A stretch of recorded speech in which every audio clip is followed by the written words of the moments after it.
Prime Minister Schoof, thank you very much for sharing your reflections with us. Ik zeg altijd, Nederlands is mijn zesde taal, dus jongens, ik probeer het maar gewoon in het Engels te doen. But you know, today is not about us as institutions individually. It's not about me. It's about them, about the future. But actually, what it's really about is not even about you, although the protests might seem to make us think differently, Prime Minister. It's actually about ons Enschede. Today is about the city of Enschede. Enschede. It's about our home as institutions, and the home for the coming years for all of those new kids who are starting their academic journeys here at Saxion and at the University of Twente.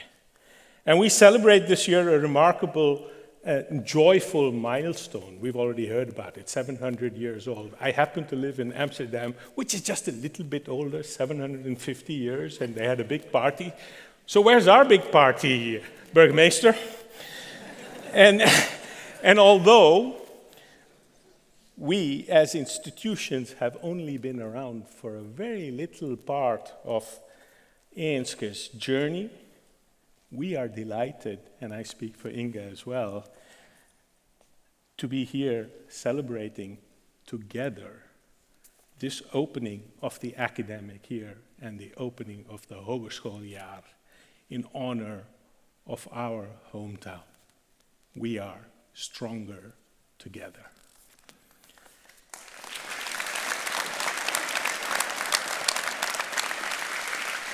Over these 700 years, Enschede has also proven its resilience, literally rising as a phoenix from the flames of the great city fire of 1862, figuratively rising from the ashes of the decline of the textile industry, and reinventing itself after the fireworks disaster, the vuurwerkramp, precisely 25 years ago this year. And our mayor, Roelof Bleker, worked almost a decade to rebuild Roombeek and has experienced that resilience firsthand. The birth and development of this university, of our university, came in a period when the city and the region were seeking a new economic pillar. And it's telling that the economic pillar is based on knowledge.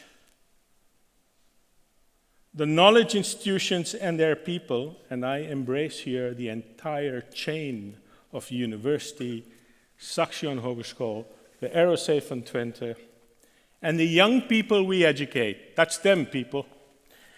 And the young people we educate, they leave their mark. They're the ones who leave their mark on the Enschede and the region Twente of today. And I am delighted that we have 8 of our mayors from the region here today.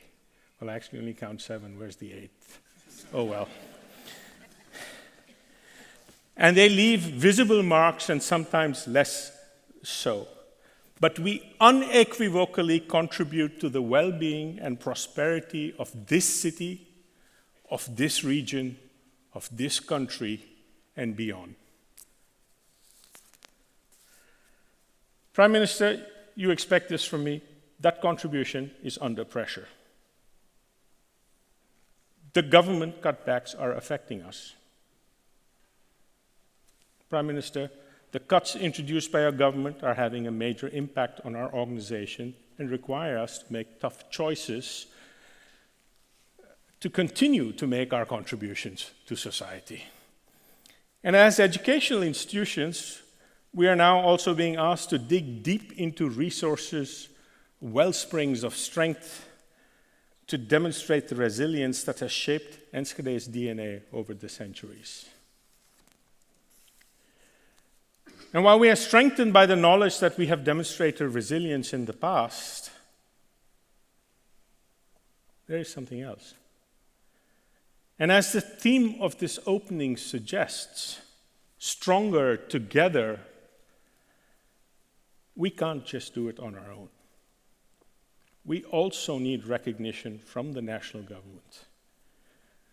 Sometimes it feels as if the distance from The Hague to Enschede is twice as long as the reverse. And the people in the region do not always feel the support that they need and are seeking. And that is why your presence, Prime Minister, today is important. It's important to continue connecting with each other, to share our perspectives and listen to each other in order to gain a deeper understanding. I already said this is our future. This is the future of our country. And what we teach them is that we have arguments with each other based on facts and with the sharpness of that sort of logic, but we do it with respect.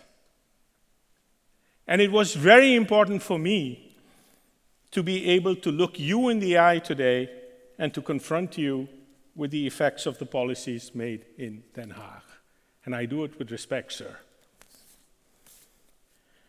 What we are doing here is creating knowledge, driving innovation, and educating young people. And this is of paramount importance for Enschede, for Twente, for Overijssel, the Eastern Netherlands, for the country, for the nation, and for far beyond our borders.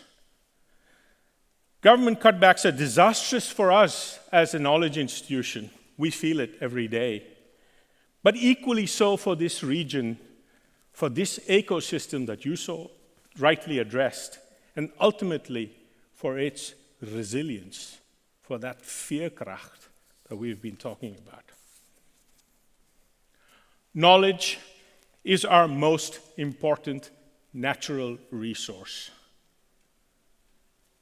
However, unlike other resources, it is one in which you must continually invest to ensure lasting benefit. In times of abundance, that choice may be easy to make. But also in times of scarcity, we must dare to do so. For our futures and for future generations. It reminds me of the quotation often attributed to Derek Bock, the legendary president of Harvard University. And if you think education is expensive, try ignorance.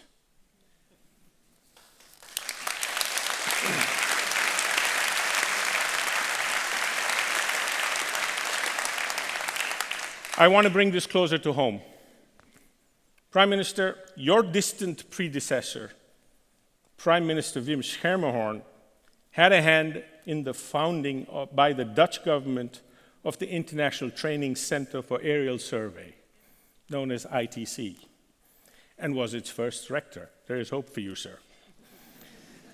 The ITC, now a faculty at our university, was a form of engaged global citizenship by the Dutch government. In its 75-year history, ITC has built a global reputation working in capacity development and cooperation all over the world. The recent cuts in ODA, or Official Development Assistance funding by the Ministry of Foreign Affairs, which primarily funds ITC, directly affects us and will force a reorganization in this faculty. This is a direct consequence, but one that has much broader consequences and much broader implications. You know, we have spent decades in building deep relationships and collaborations in places that we look to as a nation for economic cooperation and access to critical raw materials. Building these long-cherished relationships took years. Breaking them down can happen in the blink of an eye. In een vloek en een zucht is het zo afgebroken. Ik weet niet hoe je dat in het Twents zegt. Dat zeggen we meestal niet, maar dit begrip die onmeunig goed. Ja. This summer I visited my family in India, and I was often asked, what is happening in the Netherlands? The Netherlands' changing course has not gone unnoticed internationally. Our position as an engaged global citizen and as a champion of peace and justice has taken a severe blow. And there I noticed the significant impact of the choices we make here in the Netherlands. It showed me that what is decided in The Hague is felt far beyond our borders. For Enschede, Twente, and the whole of the Netherlands, knowledge is our most important, if not the only, natural resource. It will only flourish if we continue to invest in it together. And that is why the region and the national government must continue to find common ground through dialogue and to create trust. Because only by nurturing that connection locally, nationally, and internationally can we continue to fulfill our role as a university or as a knowledge institution, as a hogeschool, and build our future together and be stronger together. And that is why I thank you for taking up the invitation and coming and speaking to us. Although you knew you would be getting, as the Dutch so beautifully say, an oorwassing van. I don't know what the English translation to that is, but that's what we say. Thank you, sir, and thank you.